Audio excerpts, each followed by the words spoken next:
कति एंड हो रहा हो वृद्ध अवस्था में, कहते हैं कम से कम नाम ले, मोक्ष इस जन्म में ना होगा तो मनुष्य जीवन तो मिलेगा। इस भक्ति में इतनी गजब का मंत्र है ये।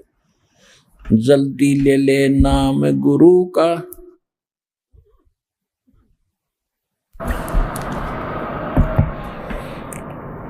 जल्दी ले ले नाम गुरु से, तो ये मनुष्य जन्म मिल जावेगा।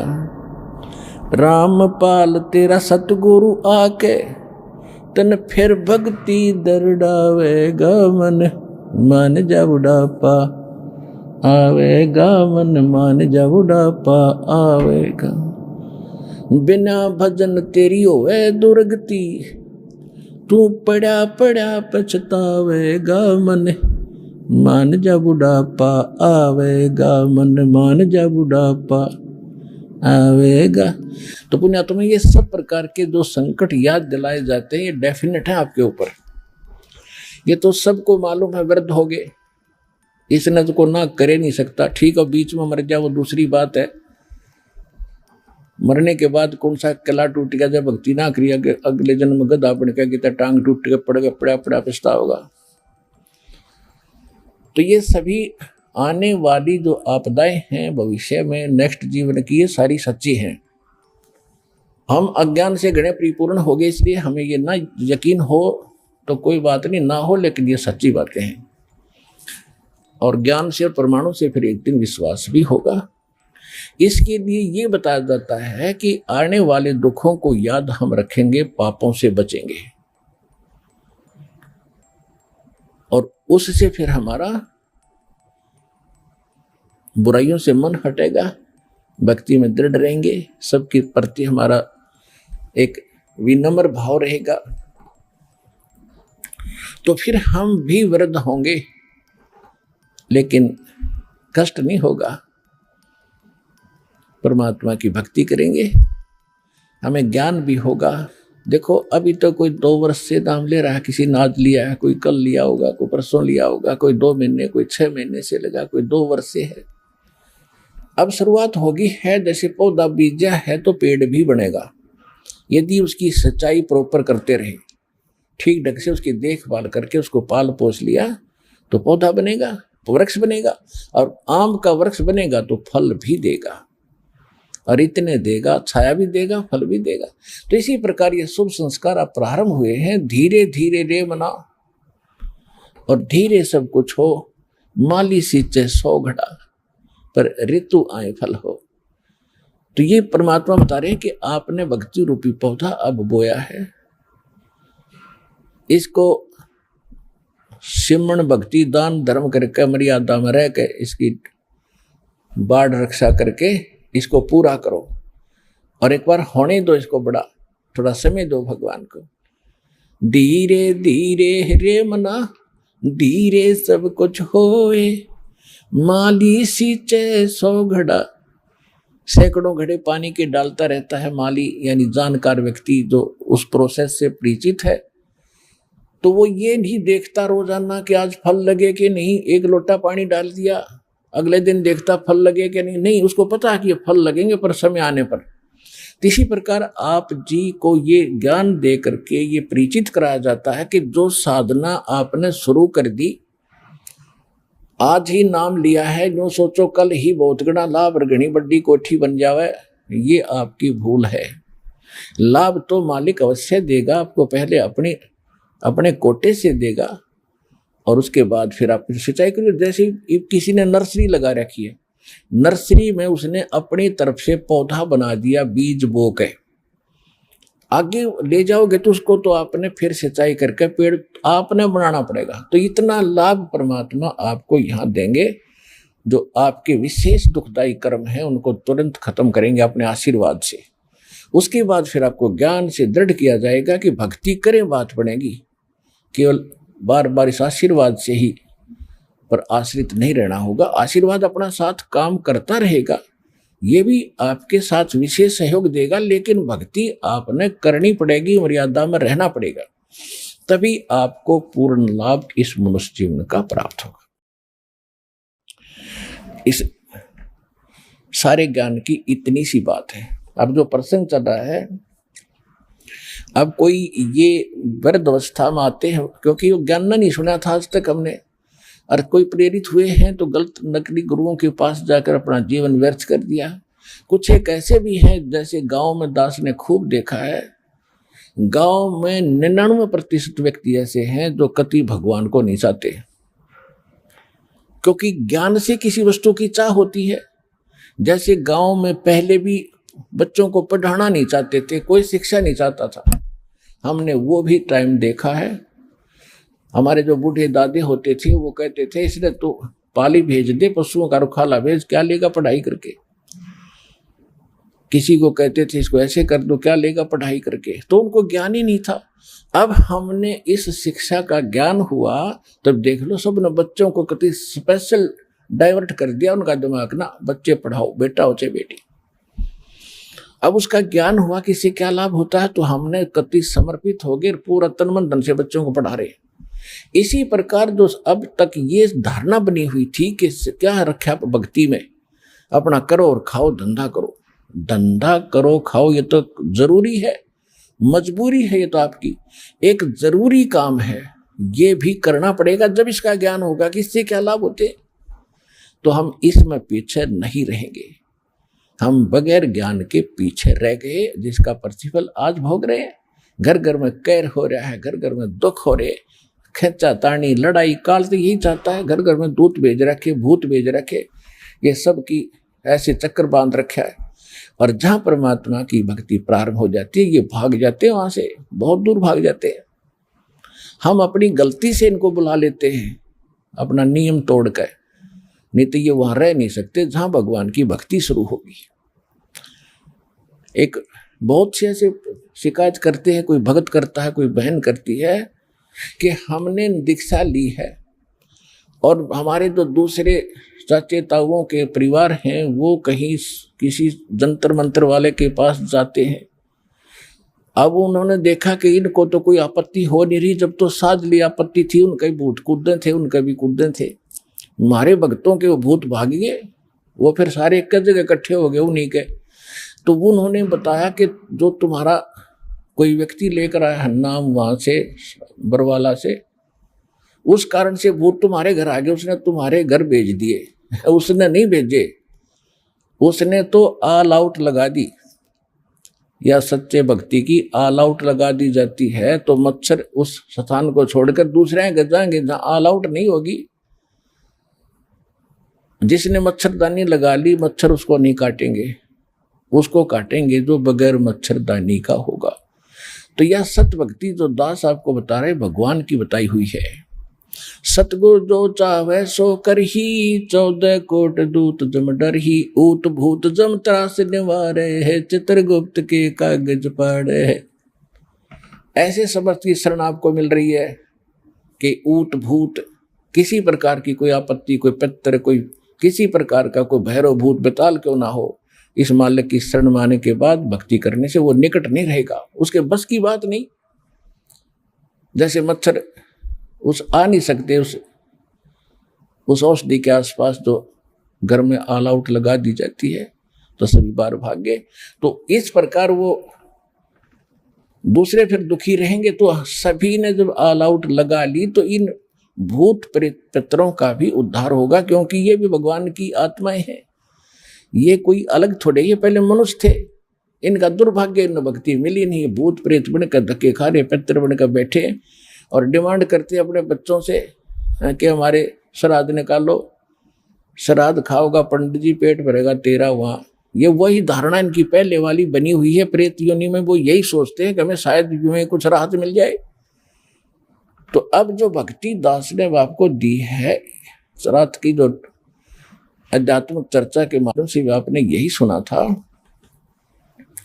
कि जो भी जितने आपके पूर्व के भूत पितर बनकर दुख पा रहे हैं, उन सब का कल्याण हो जाएगा। आप भक्ति करते रहो, अपने ऑटोमेटिकली परमात्मा की एक व्यवस्था है, वो अगर दास आपको समझाओगा तो आपकी समझ में वो आ नहीं सकती, ऐसी है, आप विचलित हो जाओगे। तो अपने आप इनकी छुट्टी होती चली जाएगी क्योंकि आपको ऐसी भक्ति, ऐसा धर्म कर्म दिखा दिया। और आने वाले 101 पीढ़ी आपकी वो भी पार होगी। 101 पीढ़ी को पार होने में और भी ज्यादा होंगी, मतलब ये तो कम से कम एक कहने की बात है। तो आने वाले कम से कम 4-5 हजार वर्ष तो ये भक्ति बहुत अच्छी चलेगी। और इस दौरान मनुष्य के वो पुण्यात्मा जन्म लेंगे आपके घरों में, जो पहले किसी परमात्मा की कृपा से किसी सतयुग में या किसी कलयुग में, जो इस समय में वो पार नहीं हो पाए, और वो चले गए ब्रह्मा विष्णु महेश के लोक में। तो वहां उन्होंने अर्ज की कि हमसे गलती होगी दाता, और उनको सार नाम भी प्राप्त था। पार देखो, सार नाम लेने मात्र से पार नहीं होगा, पार होगा मर्यादा से। अब सारा कुछ धन ले लिया, बैग में डाल लिया, और गाड़ी में तो उतर गया, कार से नीचे उतर गया, तो पार कैसे होगा? पार तो उस गाड़ी से होना था, वह छोड़ दिया आपने। तो कहते हैं द्वार धनी के पड़ा रहे, धक्के धनी के खावे, 100 काल झकझोल ही पर द्वार छोड़ ना जावे। तो कहने का भाव यह है कि तो वो जो पुण्यात्मा, जैसे कहते शिव मंडल ब्रह्मा प्रीचय विष्णु लोक में हो, हमरे गुण भूले नहीं तो आण छुटाऊं तो। अब जैसे सारनाम प्राप्त हो गया, और बकवास, क्योंकि सुख तो ही आपको होगा ही होगा। अगर आप सत्संग नहीं सुनोगे, ज्ञान नहीं सुनते रहोगे, तो या फिर से आपके ऊपर अज्ञान की परत चढ़ जाएगी, सुख गणे देगा यू भगवान। इन मंत्रों से ऑटोमेटिक सुख होते, और फिर आप भूल जाओगे सब कुछ सुख है, सुख है, सुख है, बस सुख है तो सुख है, और फिर भगवान से दूर हो जाओगे। दूर होगे तो रहेगी यहीं पर। फिर मृत्यु के उपरांत आप कहाँ जाओगे? आपको देवता बना दिया जाएगा, क्योंकि यहाँ पर सभी देवों के मंत्र दिए जाते हैं, इनकी कमाई बनती है। और ब्रह्मा जी की जो मंत्र आपको दिया गया, ब्रह्मा जी के लोक में जाओगे, पार नहीं हुए तो वो भक्ति की गजब की कमाई आपकी बनी है, जो विधि बता रखी है, तो वो आपके पास है। तो ब्रह्मा जी ने होटल खोल रखा है, एक रेस्टोरेंट।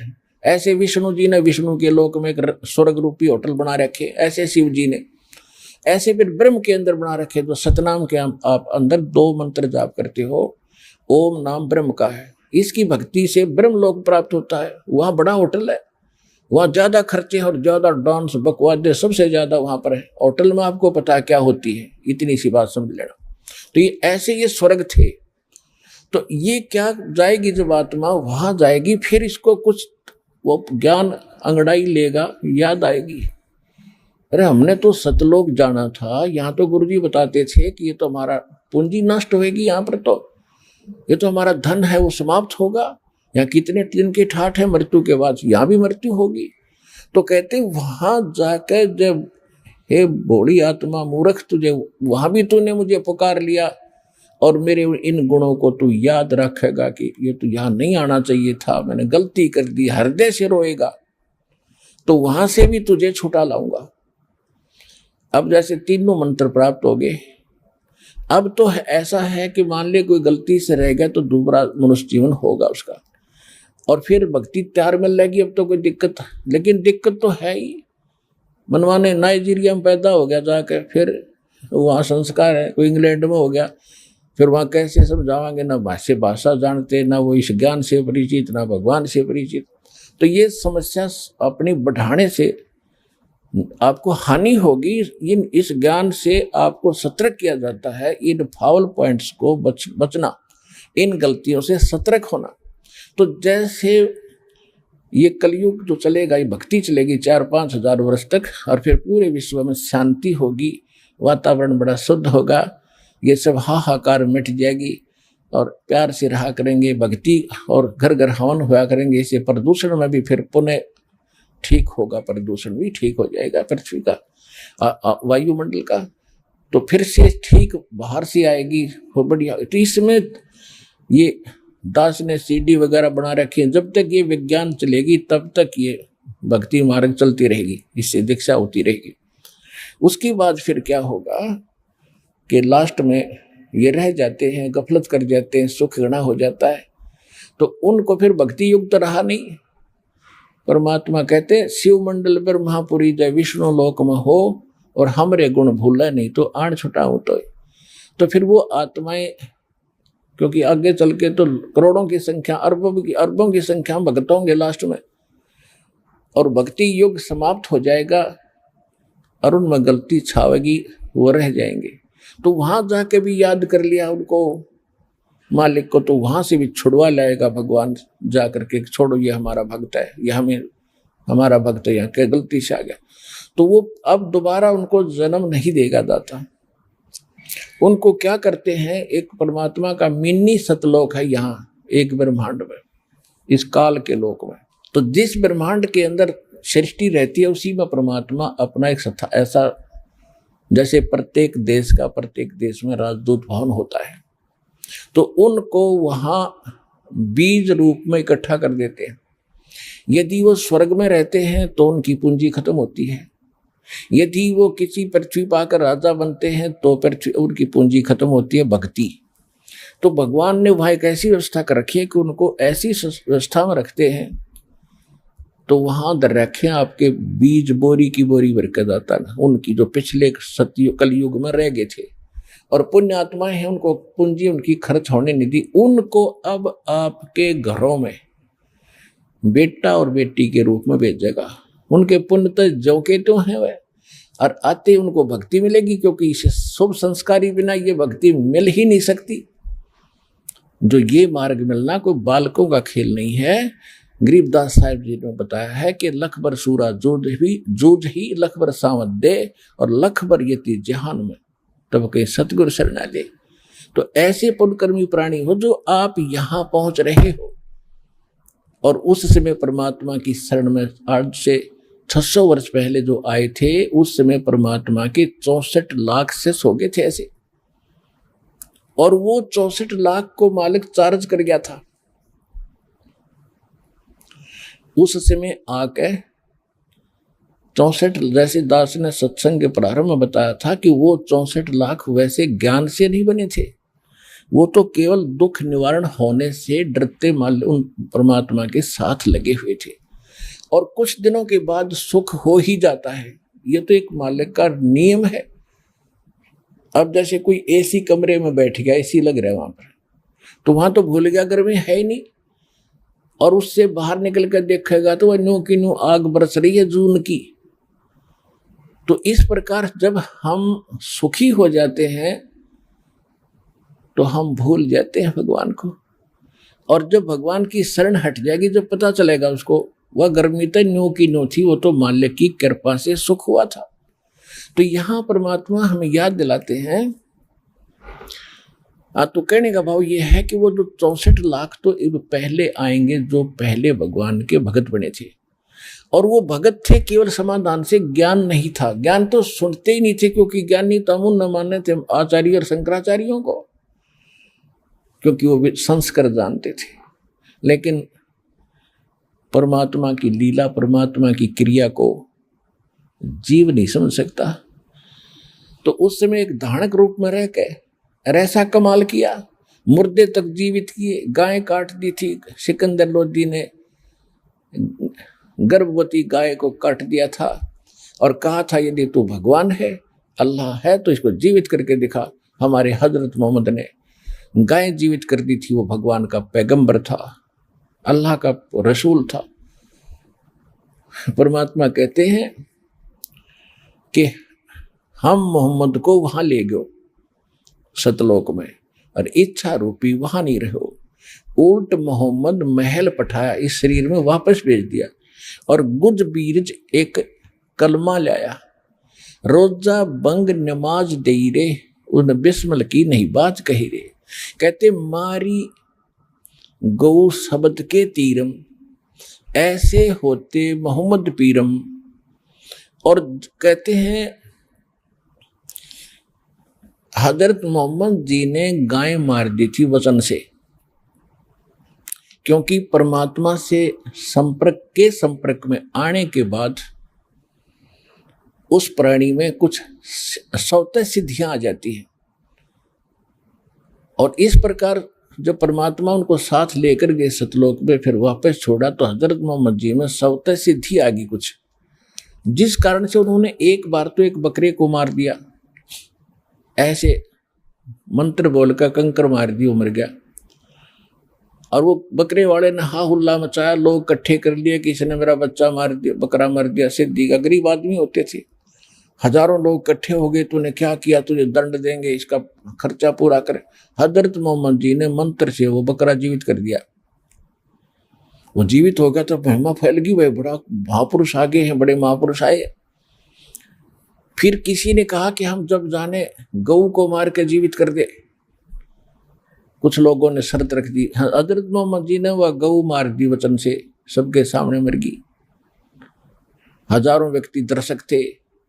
अब जो परमात्मा के संपर्क में आने से वह सिद्धि थी वह खत्म हो गई। जैसे चुंबक के साथ में कोई अन्य लोहे को थोड़ी देर रख दे तो उसमें अस्थायी चुंबक बन जाता है, पर वो चुंबक वाला काम सदा नहीं कर सकता, कुछ दिनों के बाद वो उसकी खत्म हो जाती है।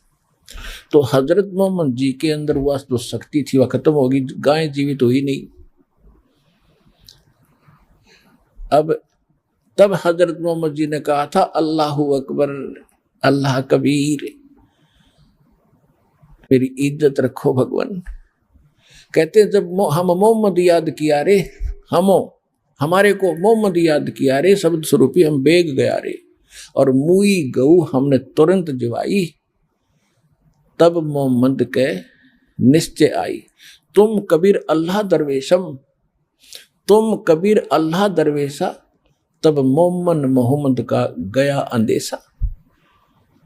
परमात्मा कहते हैं जब उस पर गौ जीवित नहीं हुई और अंदर जाके अपना स्थान तो बना रखा था, पूजा पाठ का, उड़ चिल्लाया रोया, अर्ज करी मेरी इज्जत रखो अल्लाहु अकबर, हे अल्लाह कबीर। तो उस दिन के बाद ये अल्लाह कबीर कहने लगे, अल्लाहु अकबर कहने लगे। तो कहते वो भी हमने जीवित करी थी, हम शब्द स्वरूपी गए थे, केवल मोहम्मद जी को दिखाई दे रहे थे और को मैं दिख नहीं रहा था। और वो गाय भी मैंने जीवित की थी, भ्रम यही हुआ था कि मोहम्मद जी ने जीवित कर दी। तो सिकंदर लोदी ने कहा था तू बातें बहुत बनाता है, इसको जीवित करके दिखा। ऐसे ही परमात्मा दूसरे मुसलमानों को कहा करते थे कि वो गाय भी हमने जीवित की थी, इसलिए वो गाय काटी गई थी कि अब जीवित करके दिखा हमारे सामने। 4 टुकड़े हो गए थे, गौ माता के गर्भ में बच्चा था वो भी कट गया था। और अल्लाहु अकबर कबीर परमात्मा उदाहरणक रूप परमात्मा ने एक थपकी गाय के लगाई, एक बच्चे के लगाई थी, दोनों जुड़ के जीवित हो गए, जैसे निशान भी नहीं, और दोनों अलग अलग बाहर खड़े और भर के ला के बाल्टी ठोक दी दूध की और कहने लगे पियो गऊ अपनी अम्मा है, इस पर छुरी ना बहा, गरीबदास की दूध को सभी आत्म खा। बोलो सतगुरुदेव कबीर साहिब की जय।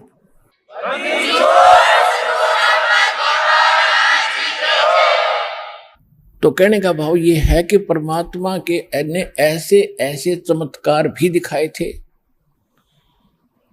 और इन चमत्कारों से प्रभावित होकर के लाखों की संख्या में लोग भी जुड़ गए थे।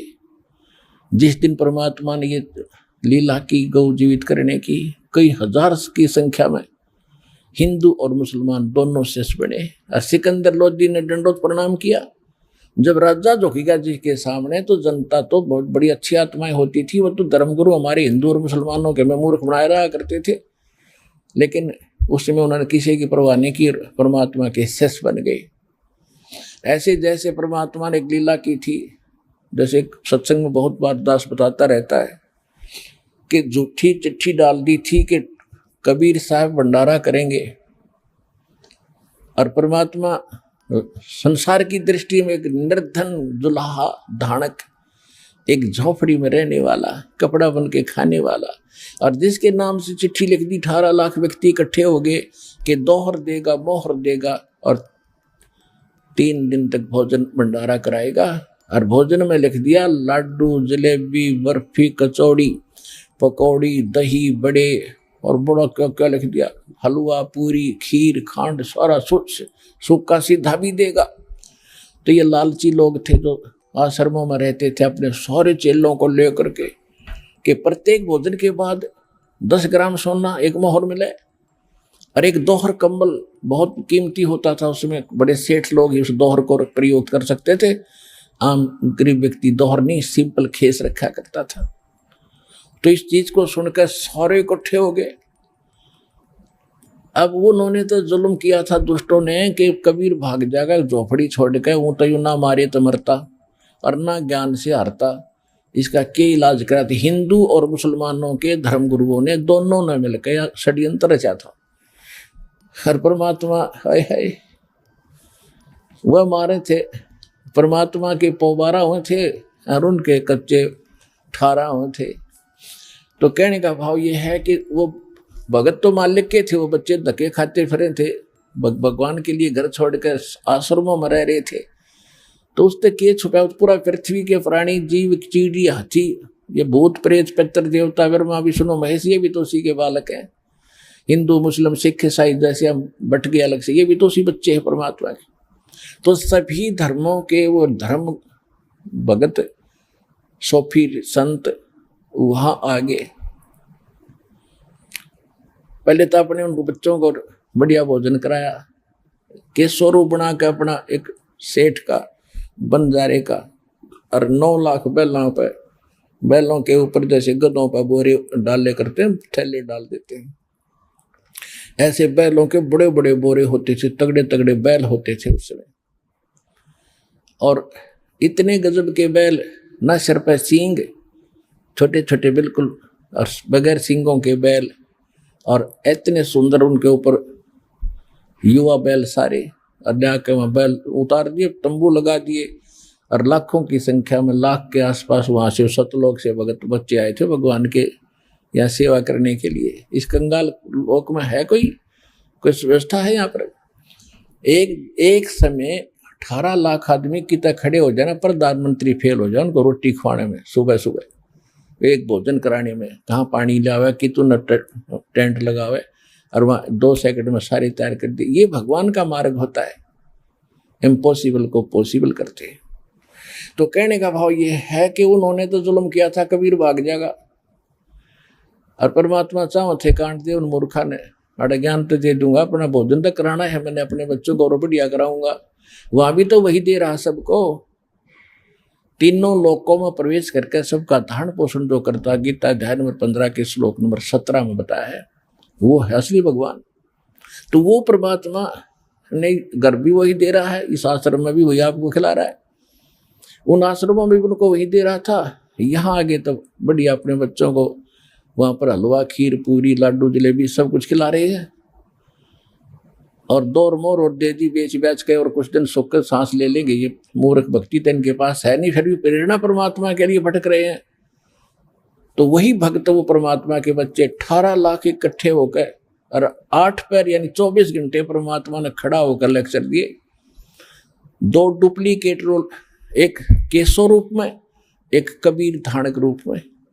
केशव प्रश्न करता है कि हे कबीर जी, इसे गंदे लोक में आप क्यों आ गए? आप इनका हित चाहते हो, ये आपके साथ आपकी दुर्गति करें, छोड़ो इस गंदे लोक न, चलो अपने लोक में। ये लोग मानन के नहीं है, विष्टा जिनके उदर में ये मगन फिरे दिन रात, गरीबदास के सो के जमशर जिनकी घात। तो कबीर साहब कहते हैं कि केशव तू नहीं जानता मेरे दर्द को, इनने भांग पी रखी है, और नशा किया हुआ बालक अपने पिता पर भी हाथ उठा देता है, और जब उसका नशा उतर जाता है वो नेक आत्मा अक्षमा याचना करते हैं। तो इन कई नशा हो रहा भाई, इस नशे न तारने आया हूं मैं, जब इनका नशा उतर जाएगा फिर देखिए मेरी कैसी रिस्पेक्ट करेंगे। तो 24 घंटे तक परमात्मा प्रवचन कर रहे थे। अब वो खाना खाओ फिर आ बैठे, खाना खाओ फिर आ बैठे, क्यों अच्छी लगे ज्ञान। कहते हैं कई लाख ने, 15-16 लाख व्यक्तियों ने उस दिन परमात्मा की शरण दी। उन बच्चे जो भटकते फिर रहे थे उनको चार्ज कर दिया, वो मंत्र दे दिया, अब जाओ, हर सारी उम्र का धन दे दिया। 3 उस दिन तो अच्छा रोटी खाई होंगी उनने, मोर लेने के मारा ने और दौर लेने के मारा ने, तो वो भी दे दिया धन। अगले तुम आश्रमों में मरो हो, वहां भी यो नाम ये जप लियो और यो धन दे दिया, मांग का मत खाइयो। तो इस मालिक की लीला को आप नहीं समझ सकते, क्योंकि आपने भगवान मिला ही नहीं, ना भगवान की पहचान हुई, ना कोई वो साधना मिली जिससे परमात्मा ऐसे सुख हमें दिया करता है। जो दास आपको बताना चाहता है कि इस प्रकार 18, 15, 16 लाख उस दिन हो गए। ऐसी बहुत सी मालिक ने, जैसे एक शेख तकी की लड़की मृत हो गई थी, तो सबसे ज्यादा विरोध वो शेख तकी सिकंदर लोधी का धार्मिक गुरु जो था, पूरे मुसलमानों का इंचार्ज था, और उसकी लड़की मर गई थी, वह कब्र में दबा दी। मुसलमान पीर था वो। उसने ये शर्त रख दी कि यदि मेरी लड़की को जीवित कर देगा तो मैं इसको अल्लाह अकबर मान लूंगा, अल्लाह कबीर खुदा रहे। तो परमात्मा ने कहा कि सब आसपास के लोगों को इकट्ठा कर लो, कहीं ये फिर अविश्वास पैदा ना कर दे जनता के। कोई हजार की संख्या में, लाखों की संख्या में लोग इकट्ठे हो गए आसपास के क्षेत्र के। देखेंगे भाई कोई संत आया हुआ है और एक मरी हुई लड़की को जीवित करेगा कब्र से निकाल के, तो काफी समय से डाल रखी थी वह। तो परमात्मा ने वो कब्र फुड़वा के और परमात्मा ने अपने आशीर्वाद से लड़की जीवित कर दी। और उस लड़की ने खड़ा होकर 1.5 घंटे तक प्रवचन किए उस परमात्मा की आशीर्वाद से। कहा कि बोली जनता, ये भगवान आए हैं, ये अल्लाह अकबर आए हैं, ये मुझे 4 जन्म पहले मिले थे और वो आज मुझे वो याद आ रही है इन्हीं की कृपा से। मैंने इनकी 4 वर्ष भक्ति की थी, उस मंत्रों की, उससे मुझे लगातार 3 मनुष्य जन्म मिले। और फिर अब मनुष्य जीवन मेरा शेष नहीं था, खत्म था। 84 लाख योनियों में मैं जाने की तैयारी कर रही थी। इस परमात्मा ने मुझे वापस ला करके जीवित किया है। आंखें खोल लो और पहचान लो इस भगवान को। कई हजार, 50, 60 हजार व्यक्तियों ने उस दिन दीक्षा ली परमात्मा से, उनके शिष्य बने।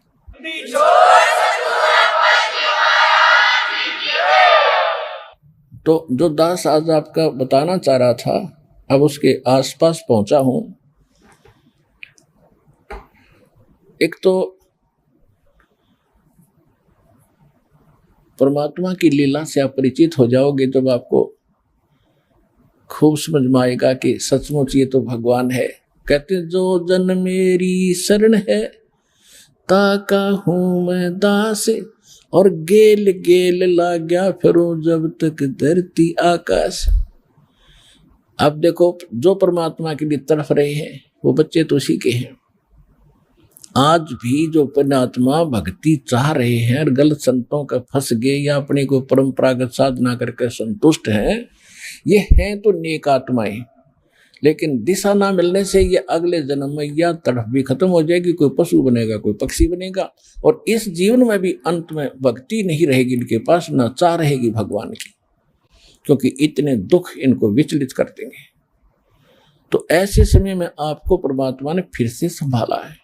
एक कथा सुनाता हूँ। आदरणीय गरीबदास साहिब जी गांव छुड़ानी, जिला झज्जर, हरियाणा में उनका जन्म हुआ। तो वहां जब 10 वर्ष के थे, वह गौ चरा रहे थे। परमात्मा इस सतलोक से, जैसा उसका विधान लिखा है वेदों में कि परमात्मा अपने उस नित्य ऊपर के लोक में रहता है, वहां से गति करके आता है, अच्छी आत्माओं को मिलता है और उनको उपदेश देता है, दीक्षा देता है, ज्ञान देता है, अपने से परिचित कराता है। इसी उद्देश्य से उस पुण्यात्मा गरीबदास जी को मिले, सचखंड लेकर के ऊपर का सारा ज्ञान कराया, दिखाया, सुनाया। और फिर अंत समय में चिता पे रख दिया था गरीबदास जी को अंतिम संस्कार करने के लिए। मृत जान के आत्मा ले गए थे भगवान, शरीर मृत हो गया था।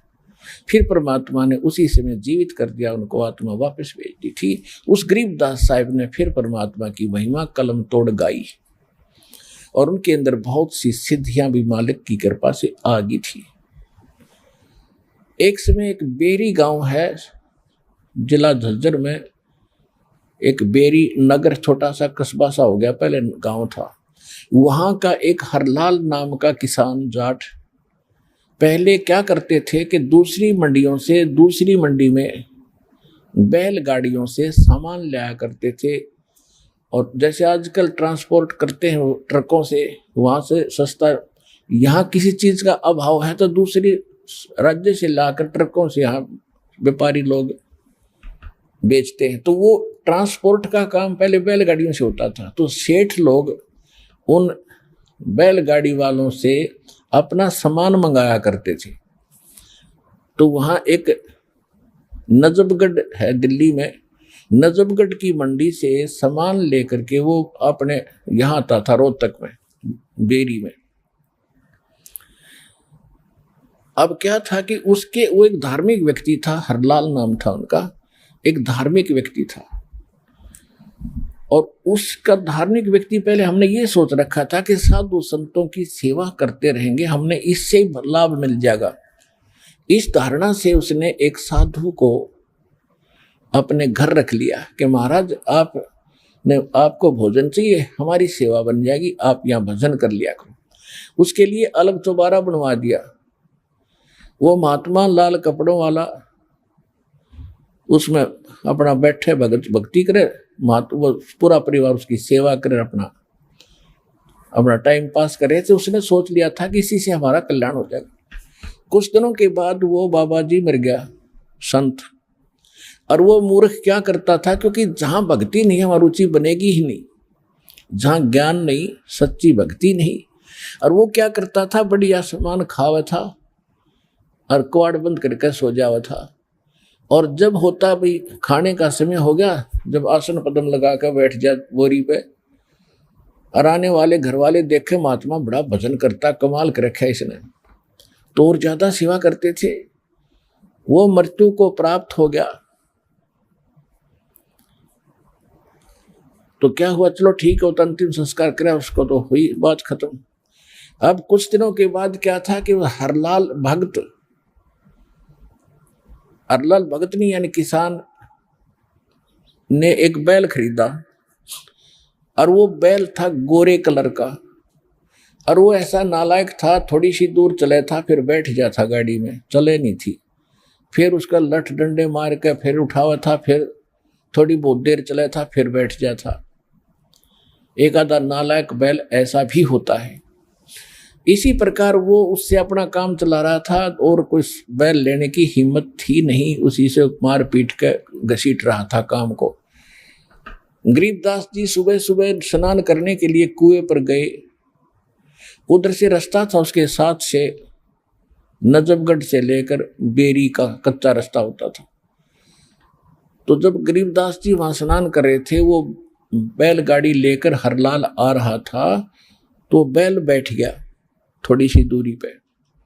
गरीबदास जी नहा रहे थे, देख रहे थे। हरलाल नीचे उतरा, उन्होंने काट डाला, तो उसके लिए रख रहा था एक छोटा, और उसका मट लगा मारने।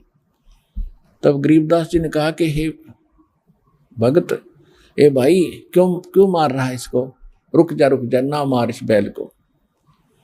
अब गरीबदास जी गए, वहां जाकर उसके कान में कोई बात बोली, वो बैल खड़ा हो गया और कहा कि अब इसका मारिए मत, यूं बैठेगा नहीं। अब वो बैल अपना पहले दूसरे बैल से वक्त था तगड़ा था, पर वो तो मस्ती कर मारे था, उससे भी आगे चले और फटाफट काम करे। हरलाल ने सोचा भाई यो कोई संत है, इसने गजब का काम कर दिया, मेरी तो सारी समस्या हल कर दी, और ये तो पूर्ण महात्मा है, इसके कान में मंत्र मार दिया, ये तो डटा नहीं डटता, बैल खूब चल रहा है। तो अगली बार हरलाल जा रहा था, हरलाल ने फिर जाके पूछा उस महात्मा से, गरीबदास जी से पूछा कि महाराज आपने ऐसा के जंतर मंत्र कर दिया, ये बैल डटा नहीं डटता। तब गरीबदास जी ने कहा कि बैठ जाए, तुझे बताऊंगा इसका भेद। तेरे घर पे एक बाबा जी तपस्या करता था, भक्ति करता था, और तो उसकी सेवा कराया करता। हाँ जी। तो उस नालायक ने भक्ति करी नहीं, तेरा माल खावा था, सो जावा था, और भक्ति उसके पास थी नहीं, क्योंकि मंत्र से ही नहीं, शास्त्रों को साधना नहीं। तो इसका तेरा खाया हुआ ये वो बैल वो बाबा जी है भाई, इसकी मृत्यु होगी 4 वर्ष पहले मर गया था। हाँ जी, 4 वर्ष पहले मर गया था। तो ये बैल बनकर आ गया, तेरे पूरे करेगा जो इसने खाए थे।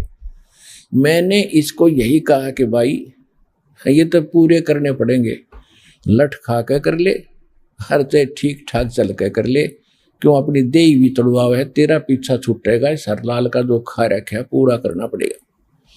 इसके बात या समझ में आ गई भी तेरे पूरे करेगा, ये बैठे को ना। अब हरलाल की का तो कलेजा हिल गया, अरे तेरा गजबी तो महात्मा की तो भगवान है गरीबदास जी, ऐसी बातें बता दी, सारी सत्य। चरणों में गिर गया और कहता घर बार छोड़ के मैं तो आपके साथ रहूंगा। गरीबदास जी बोले भक्ति से घर बार में कर ले और से छोड़ के कर ले, भक्ति से पीछा छूटेगा। अब सारे आकर मेरे पास बैठ जाओगे तो बात कैसे बनेगी। आप नाम लो और अपना काम भी करो, लेकिन नेक नीति से, और भक्ति कर हरलाल तेरी मोक्ष हो जाएगा। कहते गाड़ी बाहो खुश रहो, खेती करो खुशहाल, साईं सिर पे राखियो सही भगत हरलाल। गरीबदास जी की वाणी में ग्रंथ साहब में लिखा है कि गाड़ी बाहो खुश रहो और खेती करो खुशहाल, पर मालिक ना भूलना तो सही भगत हरलाल। तो उसके बाद हरलाल ने क्या किया, उस बैल को जोड़ा नहीं, अलग बांध दिया। वही तो बाबा जी था, और कह दिया कि भाई बाबा जी तेरे मेरे पूरे हो गए और मैंने माफ कर दिया, क्षमा कर दिए, मैं ही बात से तेरे काम नहीं लूं। अब देखो, पहले वो मूर्ख कभी परमात्मा की शरण में रहा था, कबीर साहब की शरण में। वो जीव जो बाबा जी बना हुआ था, क्योंकि भटक वही रहे जो मालिक के लिए, जो कभी मालिक की प्रेरणा में हुई है। अब वहां भी उसका पीछा छुड़वा दिया, उसका संस्कार खत्म करवा दिया। उस प्यारी आत्मा गरीबदास जी ने, भगवान की प्यारी आत्मा ने उसको वहां भी सुखी कर दिया। उसने एक तरफ बांध दिया, जब तक वो रहा उसको बढ़िया खाना चारा डालता रहा, प्रयोग नहीं किया उसने। तो आज आप मालिक की शरण में आगे मनुष्य, आपके भी संस्कार ऐसे निपटा देगा। जो आपके संस्कार बने हुए, किसी का लेना है, बच्चे का कोई देना है, पिछले संस्कारों का, ऐसे जुड़े हैं हम एक दूसरे से, दूसरी बात नहीं है। तो अब हम समर्थ की शरण में आगे तो हमारा ऐसे ही छुटकारा करवा देगा, यहां भी सुख देगा और हर समस्याओं से आपका समाधान करेगा, उलगा करेगा। तो इस प्रकार परमात्मा की भक्ति कर करके, यानी मालिक की दीक्षा लेकर के और आशीर्वाद से 64 लाख भगवान के शिष्य हो गए थे। अब सुख हो जाता है प्राणी को, फिर बकवाद शुरू हो जाती है। कबीर साहब कहते हैं, सुख के माथे पत्थर पड़ो, जो नाम हृदय से जावे, बलिहारी उस दुख के, जो पल पल नाम रटावे। कबीर परमेश्वर जी हमें याद दिलाते हैं कि इसे सुख का आग लगे, ऐसी याचना किया करो, भगवान से प्रार्थना किया करो, हे परमात्मा ऐसा सुख बाढ़ में पड़े जिससे तेरी याद चली जाए, ऐसा सुख ना देना दाता, और ऐसा दुख दिए रहना मेरे मालिक जिसे तेरी याद बनी रहे। कहते सुख के माथे पत्थर पड़ो, जो नाम हृदय से जावे, और बलिहारी व दुख के, जो पल पल नाम रटावे। ये दाता ऐसा कष्ट बनाए रखना, तेरी याद बनी रहे। लेकिन ये दयालु है, ये तो ज्ञान देता है, लेकिन सुख तो दे ही देगा। इसके पास सुख के अतिरिक्त कुछ है ही नहीं, सुख तो फालतू पड़ा है इसके पास, और फ्री में देता है, रूंगे में देता है आपको। अब सुख हो गया, 64 लाख शेष हो गए। एक दिन क्या हुआ, संस्कारवश किसी कोई वैश्या थी, एक लड़की गणका थी, उसने परमात्मा की ये ज्ञान सुन लिया रात्रि में कि तब परमात्मा सत्संग कर रहे थे। कहते सोशल छिद्र में करूं अपने जन के काज। अब उस लड़की ने रात्रि के समय अपने मकान की खिड़की में झांकी में बैठ कर सत्संग सुना। और पुण्यात्माओं, चाहे कसाई हो, चाहे कितना दुराचारी व्यक्ति हो, भगवान की कसक सबके अंदर एक अलग से रहती है। उसको कोई जगाने वाला नहीं है, आगे चार्जर लगाने वाला नहीं है, तो वो नष्ट हो जाती है, पशु पक्षियों की योनियों में चले जाते हैं। अब परमात्मा ने ज्ञान सुनाया सत्संग में, भाई मानुष जीवन दुर्लभ है, मिले न बारंबार, और तरवर से पत्ता टूट गए वो भौर नहीं लगता था। और मानुष जन्म पाके जो नहीं रटे हरि नाम, और जैसे कुआ जल बिना बनवाया क्या काम। तो उस बेट के ऐसी कसक जागी, वो स्नान वगैरह करके नहा धो के और सत्संग में आ बैठी। और उसके जब तो किसी ने ध्यान नहीं दिया कौन है ये, कहाँ से आई है, जब उसने स्वयं अपनी सत्संग और सुना मालिक के पास बैठ गए, परमात्मा से अर्ज करी खड़ी होकर कि हे मालिक, क्या मेरे जैसी दुष्टा का भी उद्धार हो सकता है? परमात्मा ने कहा, बेटा, नौका का स्वभाव होता है दरिया से पार करने का, उसमें चाहे कोई पत्थर रख लो, चाहे उसमें कोई घास फूस हल्का रख लो, वो तो उसको पार करता ही करता है। और साबुन का स्वभाव है कि वो मैल को काटता ही काटता है। बता बेटी, ऐसा कौन सा दुख है कि मैं घनी पापन हूं, अपराधन हूं, और मैं ऐसे ऐसे इस नाम की वैश्या हूं। उस नाम की वैश्या काशी नगर में घनी प्रसिद्ध थी, बदनाम थी। तब सभी ने देखा कि तो वही है, औरत है, वही है। तब परमात्मा ने कहा, बेटा दीक्षा लो, बुराई त्याग दो, भक्त हो गया। और क्या, ये तो पाप कौन नहीं है? पापी तो देखो, कबीर साहब कहते हैं, बुरा तो देखण में चला, बुरा न मिला कोई, और जब मन खोजा अपना तब मुझसे बुरा नहीं कोई। यानी अपने आप में जब झांक ले इंसान तो दूसरे के दोष गणे ना दिखे। फिर उसने, जैसे बताते एक साधु सिद्ध बहुत प्रसिद्ध था वहां का, और उसी नगर के एक कोई औरत को पीट रहे थे। गांव के लोग बाहर बनी में डले मार रहे थे, डंडे मार रहे, उसका पीट रहे थे, मार रहे थे, गण कैसा वैसा है, गलत है, औरत निकम्मी है, मार दो। वो संत आ जाता है, उसने कहा, भी क्यों पीट रहे हो उसको, कि ये बहुत बुरी है, औरत है, गंदी है, निकम्मी है, ऐसे। तो उसने, ये तो संत की कोई मानने वैसे सुनने वाला नहीं था। उसने कहा, भी ऐसा करो, ऐसे नहीं, इसको अच्छी सजा देंगे, एक पत्थर उठाओ, सब एक एक डला उठाओ, और इसको ऐसा मारेंगे, याद रखेगी। सब नट पत्थर एक एक उठा लिया, और कहा कि इसके पत्थर वही मारना जिसके मन में कोई दोष ना हो, इस प्रकार का कोई विकार ना हो, और जिसके मन में कभी कोई ऐसा विकार ना आता हो किसी पर नारी को देखकर। अरे ऐसा, अगर ऐसे विकार युक्त ने पत्थर मार दिया, यही तुम पत्थर के बन जाओगे। उनको मालूम था कि ये संत की इस वचन में बड़ी शक्ति है। सबके हाथ से पत्थर छूट गया, मुंह लटका कर चल पड़े। तो परमात्मा बोले कि बुरा जो देखण में चला, बुरा न मिलिया खोए, और जब मन खोजा अपना तो मुझसे बुरा ना कोई। तो उसने कहा कि ये बुरी क्यों है? तुम्हारे गांव के लोगों से तो बुरी होगी। अरे भले आदमी हो, इसका दोष देख रहे हो, उन दुष्टों का दोष नहीं देख रहे जो इससे मिलन करते हैं। तो हमारे संसार में इतना ही न्याय है, बस इतनी सी बात जानते हैं, एक पक्ष में खड़े हो जाते, दूसरे का बिल्कुल ध्यान नहीं देते। तो ये तत्व ज्ञानहीन प्राणियों के विचार होते हैं। अब जिनको परमात्मा, क्योंकि वो ज्ञान नहीं सुनते थे, जो 64 लाख बने थे, परमात्मा को पता था कि इनको मैं कैसे कलम चढ़ा सकता हूं, इनको कैसे चार्जर लगा सकता हूं, तो उनके दुख दूर किए।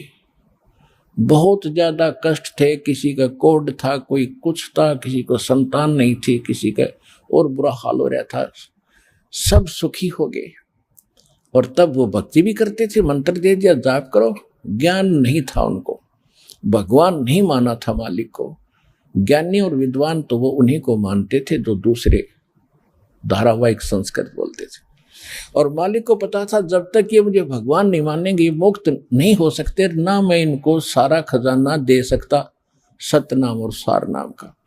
हाँ, इतना अवश्य है कि इस मंत्र से ये यानी मनुष्य जीवन प्राप्त करते रहेंगे जब तक वो 5500 वर्ष कलयुग बीतेगा। यानी 600 वर्ष पहले मालिक ने यह धारणा बनाकर आपको तैयार किया था। और दूसरा ये था कि ये थी, मैं एक लीला करूंगा, इस लीला में जो सफल हो गया उसको पार भी करूंगा, सतनाम भी दूंगा, उसको सार नाम भी दूंगा, अब बच गए तेने पार करूंगा। परीक्षा ली जाता। अब क्या हुआ कि वो लड़की जब आने लगी, उन आत्माओं मालिक की चश्मों से, ज्ञान के चश्मों से हमें दिखाई देने लग जाता अपना पिछला जो पिछला चला गया भूत और आने वाला भविष्य सामने दिखाई देता है। तो जो ऐसा दुखी होता है व्यक्ति, वो ज्यादा भगवान के निकट आता है और ये सोचता है कि मैं ज्यादा से ज्यादा परमात्मा के निकट रह कर आशीर्वाद पाऊं और जल्दी पाप से मुक्त होऊं, जो मैंने घने पाप कर रखे। तो वह लड़की प्रत्येक सत्संग में आने लगी। अब जो सुखी हो गए थे, जो पुराने भगत थे, उनके मन में दोष आ गया। वो कहने लगे उस लड़की के, तू मत यहाँ मत आया कर, तू बदनाम औरत है और गुरुजी को बदनाम करेगी, सत्संग को बदनाम करेगी, यहाँ मत आया कर तू। अब उस लड़की को तो जैसे काग जहाज का सुजत और निठोर, बंदी छोड़ दयाल जी तुम लग हमारी दौड़, उसके तो ऐसी धारणा बन गई थी। उसने परमात्मा से कहा कि हे गुरुवर, अब मुझ पापड़ का कैसे उद्धार होगा दाता। परमात्मा ने कहा बेटा मंत्र दे दिया, भक्ति कर, बुराई दे छोड़, अब हो जाएगा मोक्ष। कि मैं यहाँ आती हूँ, मेरी रुचि है आपके दर्शन करूं, सत्संग सुनो, और ये आपके भगत हैं जो पुराने, ये मुझे धिक्कारते हैं, धमकाते हैं, या मत आया कर, तू बदनाम करेगी। परमात्मा ने फिर सत्संग सुनाया करते थे, उसी दृष्टिकोण से भी एक एक न के समझावे इतने टोल का। वो तो ज्ञान सत्संग के माध्यम से विचार दिए जाते हैं, बुद्धिमान ग्रहण कर जाते हैं कि गुरु जी क्या समझाना चाहते हैं। लेकिन उनके अंदर बुद्धि नाम की चीज तो थी नहीं, वो तो सुख सुख मांगे थे, वो दे ही दिया था। दयालु परमात्मा ने मंत्र भी दे दिया था कि चार्ज भी हो जाएंगे। तो मालिक ने क्या सुनाया, भाई कुष्टी होवे संत बंदगी कीजियो, हो वैसा कै विश्वास चरण चित दीजियो। यदि कोई भक्त, कोई संत यदि कोड भी चू रहा हो उसके, और वो नाम लेकर भक्ति कर रहा है, तो उसे नफरत ना करना, क्योंकि दुख पता ना किसको और कब हो सकता है। और भगत भक्ति करेगा तो एक दिन वो स्वस्थ भी होगा।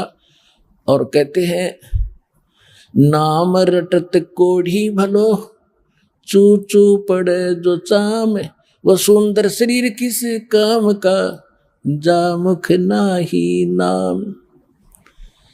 फिर बताते हैं कि वैसा का विश्वास चरण चित दीजियो। देखो संस्कारवश कोई भी व्यक्ति, कोई भी बालक, किसी का भी गलती हो सकती है, और वो सुधरने की चेष्टा करता है, तुम उसको धिक्कारते हो तो कहाँ सुधरेगा फिर वो।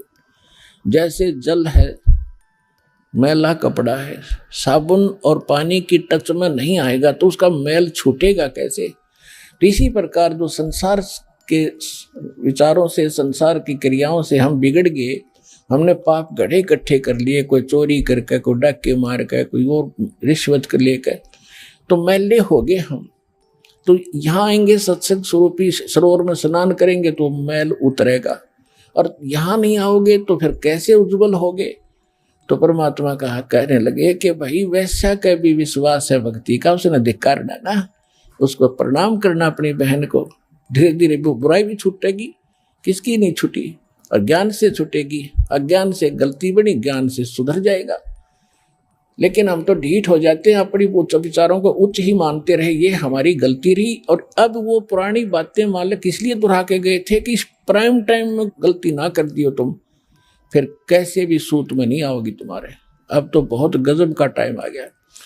तो इसलिए मालिक ने उस समय ये कहा था। उस समय तो इक्का दुक्का ऐसे उदाहरण होते थे, आजकल तो ये ऐसे फैशन वैशन हो रहे हैं, ऐसे बिगड़ गया सब कुछ, ऐसे नफरत करने लगेंगे तो सत्संग मान जोगा एक भी कोई नहीं।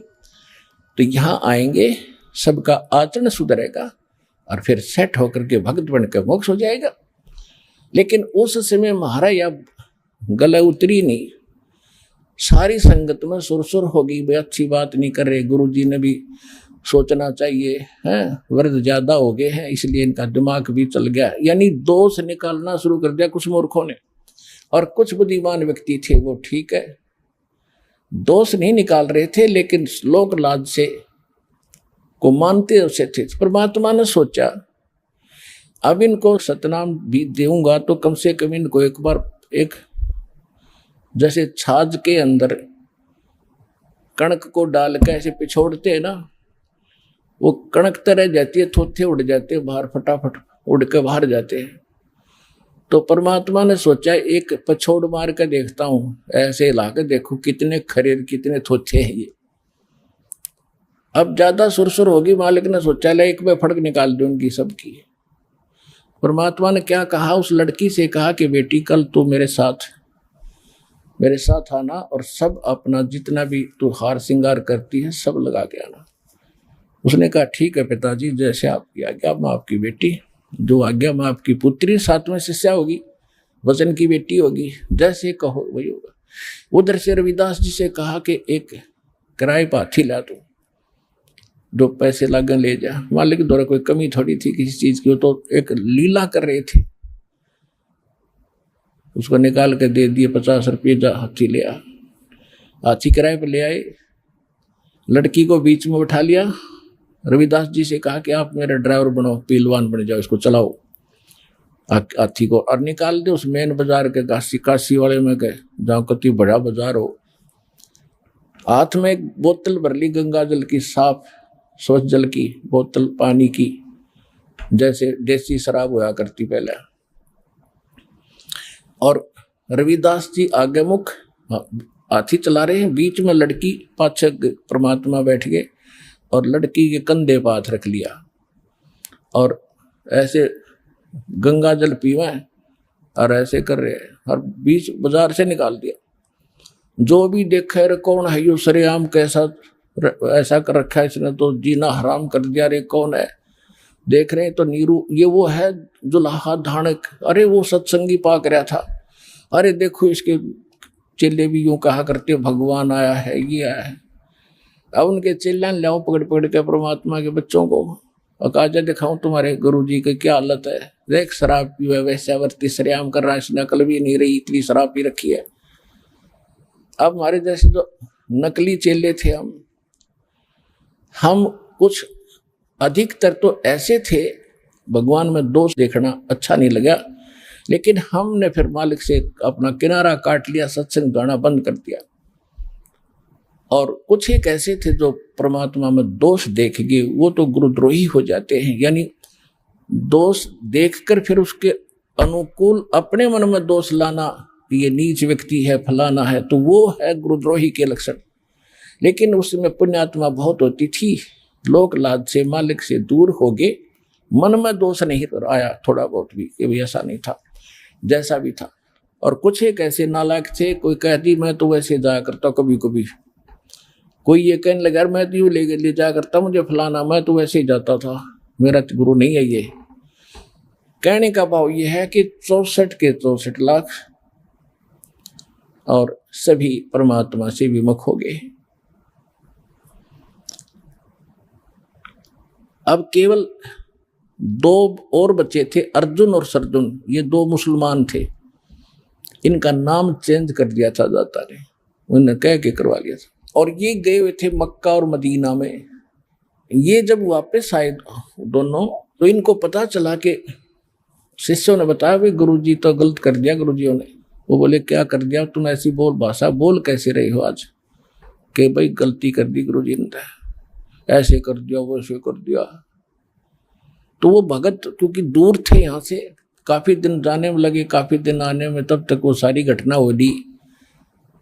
तो कहने लगे रे तुम अपनी जुबान संभाल कर बात करो, तुम्हारी जीभ कट जाएगी, तुम किसके बारे में क्या बोल रहे हो, परमात्मा के बारे में ऐसे बोल रहे हो, तुम्हें शर्म नहीं आती है।